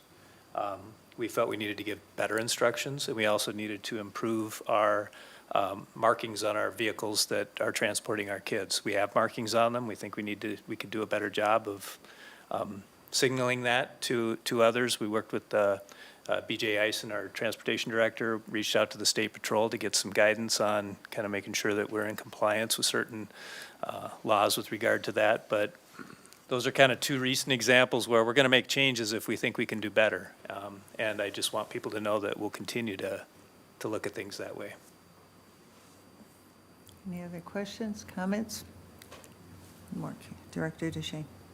Just briefly, because I just want to echo what you just shared, because I think it's very important acknowledging that we don't have it all figured out yet, and that we're open to the continued conversations, open to learning from others around us, from what's happening here.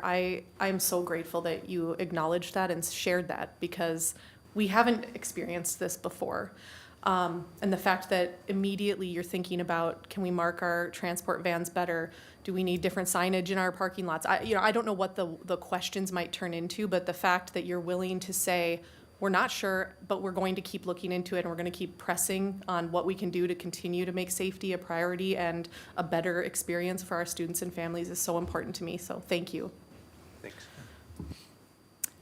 I appreciate your time and certainly your report. It's very timely, and it's something that our community can listen to in true transparency.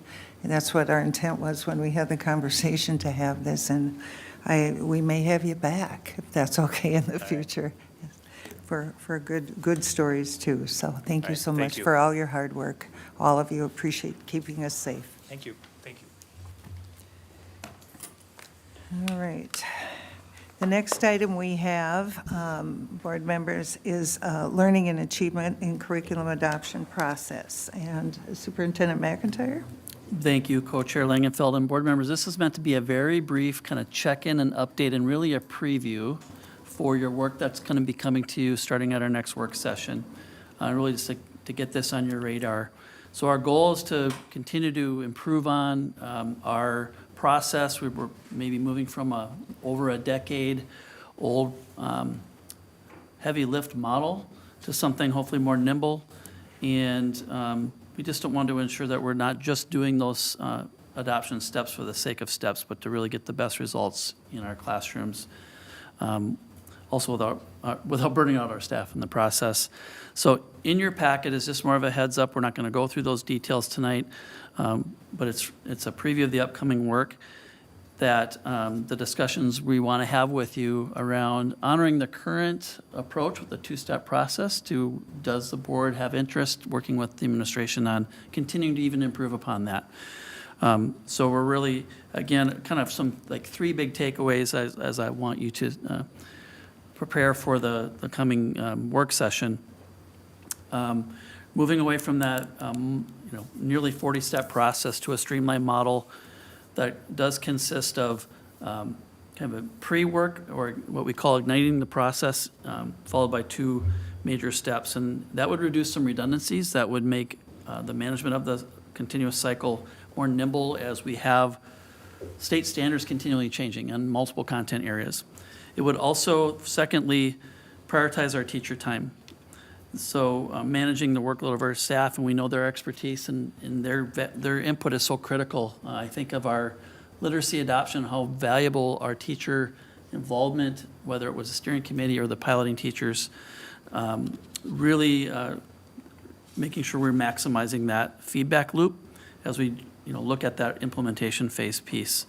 And then lastly, just the operational transparency as far as the selection and adoption and how that unfolds with logistics, things like budgeting, vendor negotiations. Are the materials aligned to best practice in research?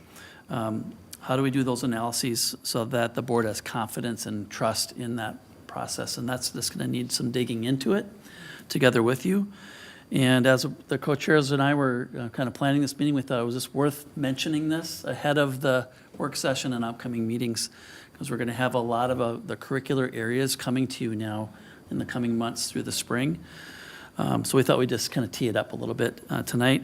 And in the meantime, between now and February 9th, please feel free to reach out with any questions, any additional information you want ahead of time that we can provide to help you formulate what you want to discuss ahead of time, so that Sarah Hunter and our team can be as prepared as possible for you and be on point and focused with that. So that's it. I'm not asking for any more deep discussion tonight. It's more of a preview for our work session February 9th. So thank you. Okay. Thank you, Superintendent McIntyre. Our next agenda item is elementary and secondary literacy update, and I want to welcome our Executive Director of Learning and Achievement, Sarah Hunter. Welcome. She's in a little bit of pain here today with an injury, but we're going to be Bearing patient. through it. Yes. Thank you for being here. Of course. Good evening, co-chairs Langenfeld and Hochman, members of the board, Superintendent McIntyre. I also have a relatively brief update this evening.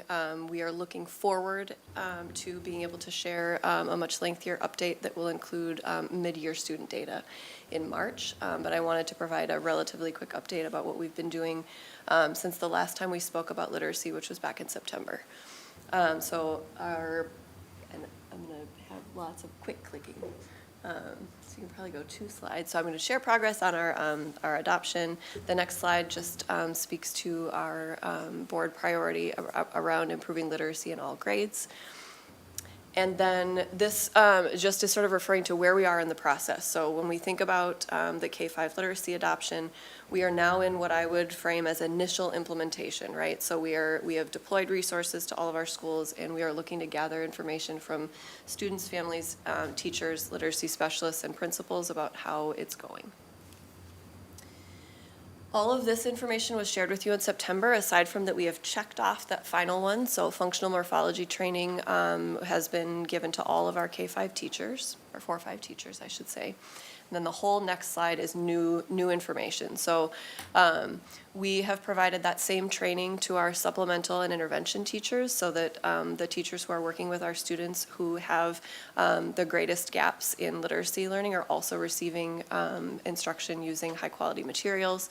And we did a second round of CKLA, which is our knowledge building curriculum training for all of our K-5 teachers during their professional learning day in October.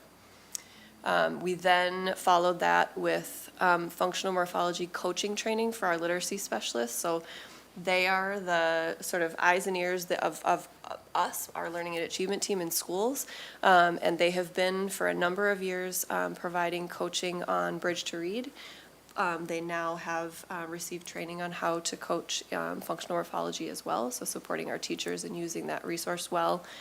And then in just this month, we provided Bridge to Read training for our ML teachers, so teachers who are working with our students who have the gift of multiple languages, making sure they have access to materials that support with reading with those students as well, given that some of our intervention time students who receive ML services are receiving services from their ML teacher at the time, so we don't want them to miss that high quality instructional material. And then the biggest deal, which is one of the things I will want to share lots more information with you when we come back in March, is that part of our contract with CKLA includes full day coaching visits at each elementary school in the last week of February. So every elementary school gets either myself or a member of my team alongside a CKLA coach who will be working with them on both observing in classrooms, working with if there is a grade level team doing collaborative time that day, and then providing us and then each school feedback on implementation at the close of that week. So that again is that's one of sort of the biggest deal things that we are doing as a team this year to support CKLA. This slide is all about that, so that is what we're doing the last week in February.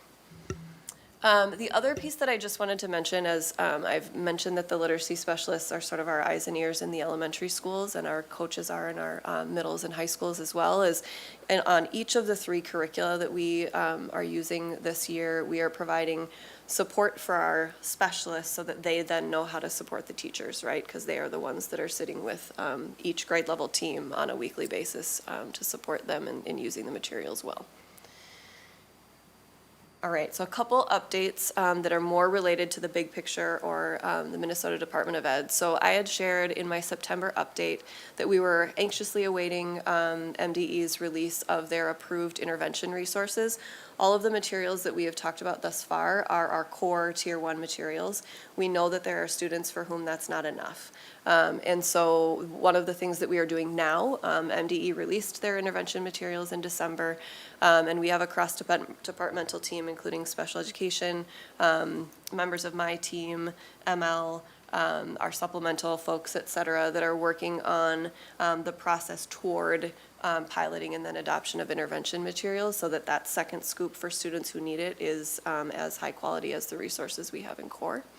And again, my hope would be to share sort of bundled with the student data that we're sharing in March, an update on that process.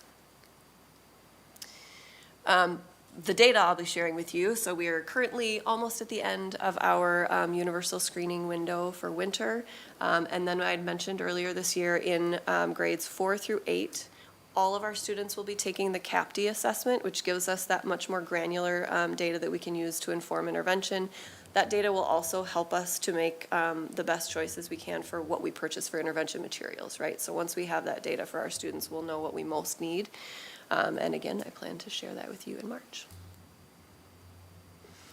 The other layer that is just sort of looking to next year is that we are finishing up phase 1 of the READ Act professional development. So that's predominantly our elementary folks, in addition to some special education teachers and ML teachers. But starting next year, we will be transitioning up to secondary. So the teachers who are the bulk of that training will be our secondary ELA teachers, so middle school and high school ELA teachers.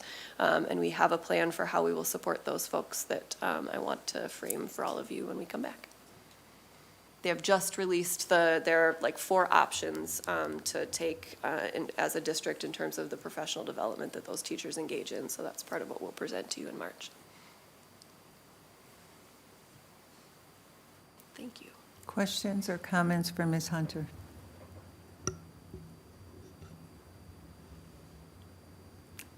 Well, I'm impressed. Anyway, a lot of work has been done in this space, and I had the privilege last week to be part of a team at the Minnesota School Board Association where they were a huge success. Sarah and Lisa Simser in particular, Superintendent McIntyre were kind of on the side. He and I were on the side chiming here and there. But what it told the story was where we are in the process. And what I learned as I was listening and talking with different folks in the audience with me and finding that a lot of our school districts are not where we are yet. And open the door to come and see Bridge to Read at Monroe, huge response is what they've gotten from what I understand from the principal, which is really important because it starts to not only, and I know, Superintendent, you can maybe speak to the fact that legislators have already been there too. But I think this work is so vitally important. And I have seen just the small benefits as we start to make these transformational changes. It looks ambitious. It is ambitious. And it's a labor that our teachers really need the support and want the support and are doing great with it. So it's a great team effort. But again, I appreciate you sharing with us where we are in the process. Really looking forward. I have a special interest in CAPD and the data that you get from our students to see what our students that maybe had slipped through the cracks in the past are going to be telling us as well. So any other comments, questions? Yes, Superintendent McIntyre. I got to take the opportunity to just mention the word is out about our implementation and results. We had the chairs of the Education, Finance, and Policy Committees January 15th, come to Monroe to see it in action. So they could see how this is taught and how we are implementing, because they're hearing about it. And I think that really helps us as we get into the legislative session, being a model example of how to roll this out, and an opportunity to continue to ask for continued support to make it work the way it's supposed to work, right? So we continue to get those opportunities. Thank you for that. Thank you, Ms. Hunter. Appreciate all the work you guys are doing. And next, I see Dr. Cherry back there, our Chief Human Resource Officer. I invite you to the table to talk about the Teacher Master Agreement.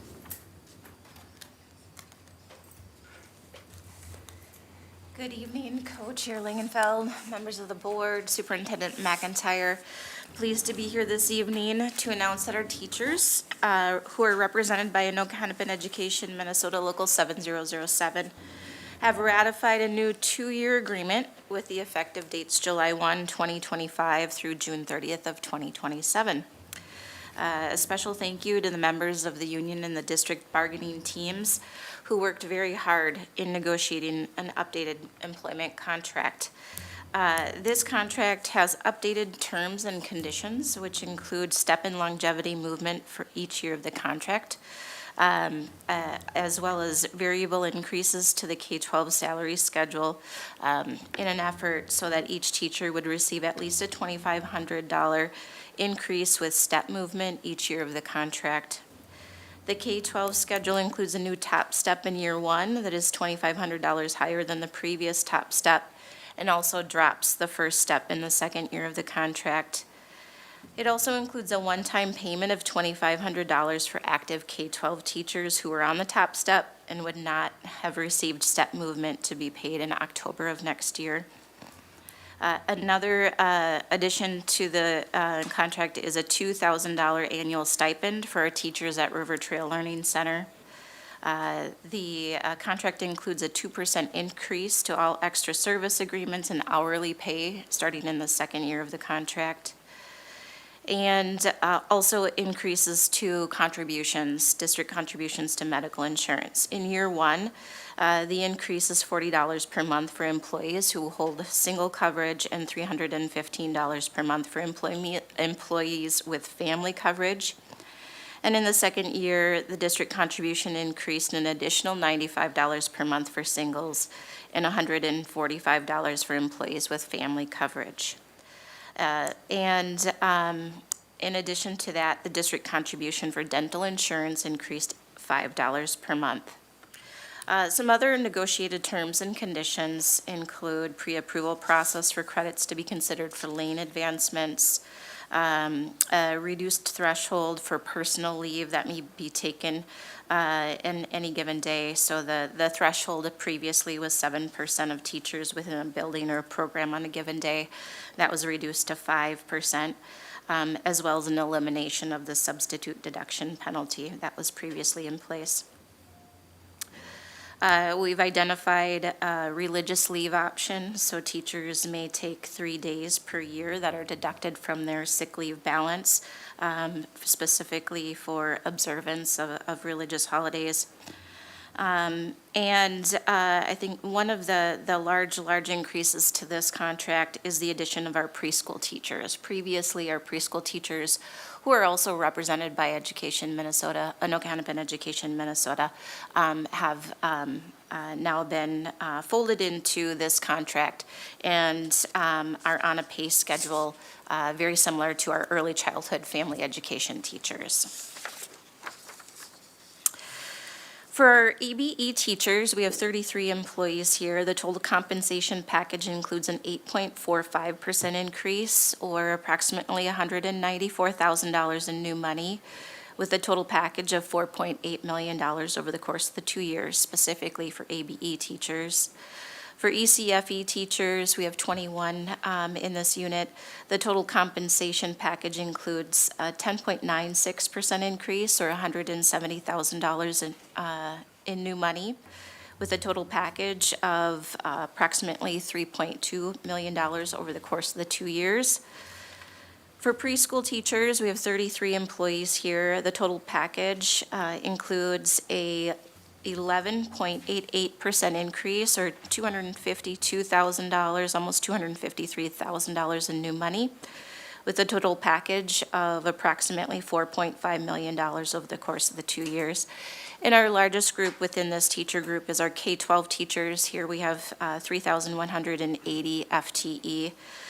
The total compensation package includes a 7.28% increase, or approximately $27.9 million in new money.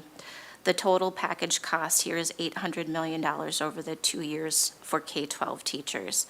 In sum, this contract equals $812.7 million over the course of the 2 years.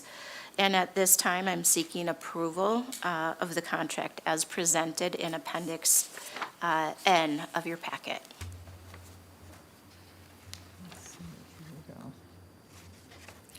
Thank you. Are there any questions from board members at this time? If not, members, before us is approval of the 2025-27 Teacher Master Agreement as presented in Appendix N. I would entertain a motion to approve the 2025-2027 Teacher Master Agreement. So moved. And there's a motion by Director Duchesne. Is there a second?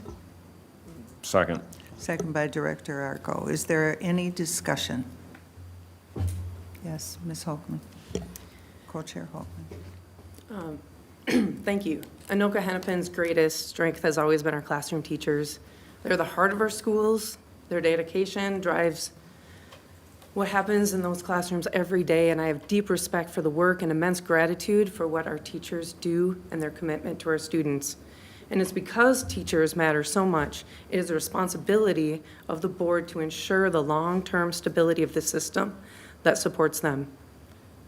And that is a financial reality that cannot be ignored. Anoka-Hennepin, as we heard tonight, has already cut $22 million from the budget, including staff reductions, simply to maintain a balanced budget. We're facing ongoing pressures from unfunded state mandates, and additionally, declining special education reimbursements. When contracts exceed the funding provided by the state, the result is predictable. Deficits, cuts, and fewer resources where they matter most, in our classrooms. Unfortunately, through this negotiation process, the union's leadership has not presented an accurate picture of the district's financial situation to its members. The approach limited the solutions that we could find to fairly compensate the teachers and balance that with the fiscal responsibility and the needs of our students. We have urgent priorities. We heard about safety, we heard about literacy needs, other curriculum things that need to be attended to. Every dollar diverted from our students into this contract is a dollar taken away from those essential investments. The agreement as presented is not sustainable. Approving a contract the district cannot afford jeopardizes the long-term health of our schools and ultimately harms both students and staff. For these reasons, and with sincere respect for our teachers, I cannot support this contract. Any other comments or discussion? Yes, Director Arco.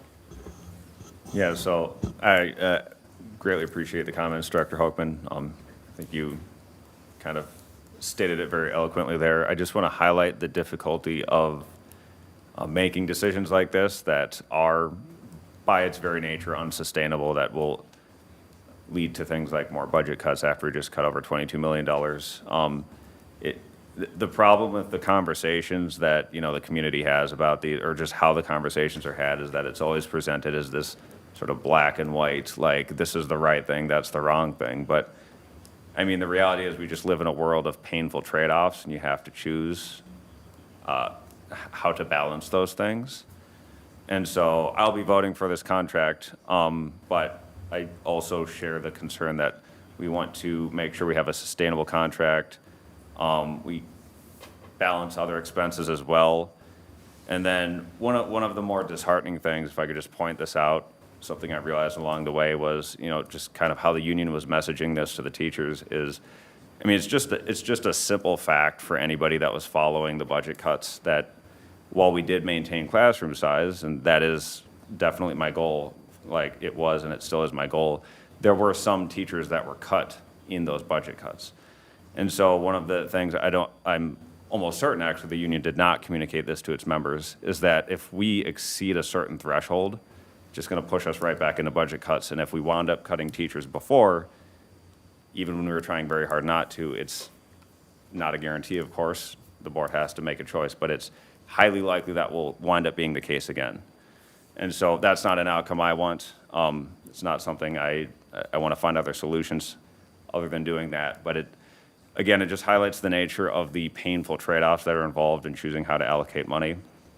And then another thing, just worth mentioning, is in the many conversations that were had, the idea of how expensive insurance had become was also one of the biggest constraints, one of the biggest difficulties. And again, I agree, it went up, I believe it was 22%. It's a staggering increase.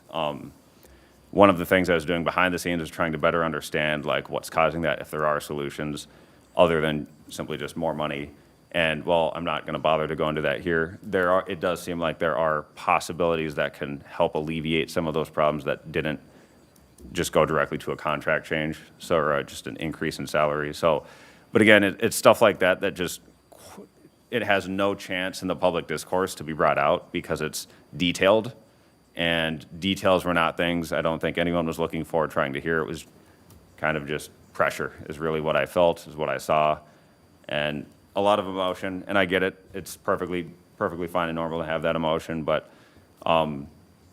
yeah, I think there's nuanced solutions that are still being investigated to kind of address some of these other issues as well. So just throwing all that out there, it was a difficult process, but I think this is the best possible path forward that we could find, so I am in favor of it. Thank you. Any other comments at this time? All in favor, please say aye. Aye. All opposed, say no. No. With 3 in favor and 1 opposed, the motion is approved. Thank you, Dr. Cherry. At this time, we are nearing our last board agenda item. It is board correspondence and communications. This is the time, members, that you have an opportunity to share any happenings in your community, report on committee assignments, or other items of interest. Does anyone have anything to share? Director DeShane. Thank you. You briefly mentioned, and I'm imagining that you'll share some more, so I'll keep my remarks brief, but I was able to attend the Minnesota School Board Association conference last week, 2 weeks ago. Now at this stage, the days are blurring together. Really helpful sessions. The keynote and the closing speaker were very good. I'm still learning from them and reflecting on takeaways that I had from that. And just another shout out to our literacy team and to the folks at Monroe for the presentation that they gave about our READ Act efforts. It is inspirational. It is a pure example of when this board can work together and be unified behind something that is in the best interest of students, the progress and the good work that we can do. And I really look forward to us finding more opportunities like that and the ability to showcase those. A few quick highlights. We have great success in many of our sporting teams. The Champlain Park Boys Swim and Dive team is having an excellent season. I got to go to one of their meets recently against Coon Rapids Swim and Dive team. Wonderful swims by both groups. Similar for our basketball teams and our unified clubs. I think that the joy that it brings me to watch our students participate in activities that they love and that bring them fulfillment is just one of the highlights of this role. And it keeps the dark and heavy parts of the work that I know is being experienced by our families and our staff at bay sometimes, in those moments of joy. To that, I've spent time this last week at Dayton Elementary and at Champlain Brooklyn Park Academy. I'll be at Champlain Park tomorrow, or on Wednesday. And I think just extra time and care for our staff and awareness of what's happening in our buildings is so important and informative right now. So I encourage all board members to do the same. Thank you. Thank you. Other, Board Director Arco. Yeah, well, just thank you to Principal Shepard at Sunrise Elementary. I got to attend the science fair they had there and be a judge for some of the projects. They were pretty impressive. I love the creativity. Also, I don't know why I get such a kick out of this when the students are presenting. Like, some of them would quite literally turn around and face their project and not even be facing me as they're like telling me about their project. I just, I absolutely love it. Also, some of them were clearly done by parents, also kind of funny, but overall, I loved the science fair. I look forward to going again next year, so well done to the students. Very good. I have, the School Board Association opportunity was an excellent one this year. I think that the breakout sessions were many and afforded a multitude of options for people, and different vendors were excellent. They offered different food programs that we got to do a lot of sampling. I do want to share with you, Director Arco, you were missed. I had several people ask if you were present, so maybe next year you can join us, especially our friends from next door, of course, were there. Some of them are neighboring district as well.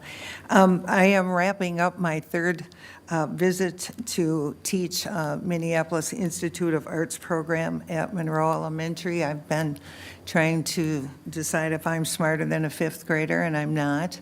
If you're not familiar with that program, the Minneapolis Institute of Arts affords volunteers to be trained and go into the classrooms at various schools. It's a coordinated effort with a lot of volunteers. We spend a half an hour with our grade level hosts, and we introduce 2 pieces of art each time we visit and have great conversations. And quite frankly, it brings me great joy. It also helps me get a pulse on the incredible work. There is, having been spending most of my teaching career at higher levels, secondary, there is something extremely joyful about elementary that you can't capture at high schools and middle schools in terms of just where they are in their headspace. And I would offer that, again, what going through the schools right now at this important time is what I was speaking to this evening, having seen directly and been in our elementary schools with teachers who recognize the heaviness of the moment, but are making sure that they're showing up for their kids and families each and every day. So a big shout out to all of our teachers again. And wish me luck tomorrow. I'm going to try to outsmart them, but they always have me, these fifth graders. They are geniuses. We call them the geniuses as well. So anyway, that wraps up my comments. And Superintendent McIntyre. Yeah, just a quick shout out to you, Director Langenfeld, for achieving your 100 points for, is it the Director's Award from MSBA? is. And you were recognized at the conference as well. So I appreciate your commitment to your own professional learning as a board member. Thank you. You're welcome. Thank you. All right, now we have a closed session. This is item 12. It will be conducted in closed session. The executive session will be closed pursuant to Minnesota Statute 13D.05 Subdivision 2, Parent 3, to discuss private student data. The closed session will be held in the Michael Sullivan Room. I would entertain a motion at this time to move to closed session. The motion to go into closed session by Director Duchesne, is there a second? Second. Thank you, Director Arco. Motion by Director Duchesne, seconded by Director Arco. Any discussion at this time? Hearing none. All in favor, say aye. Aye. Opposed, say no. With 4 in favor and 0 opposed, we will move to closed session in the Michael Sullivan Room. Should we take a 5-minute break? All right, and that'll put us back at 8:45.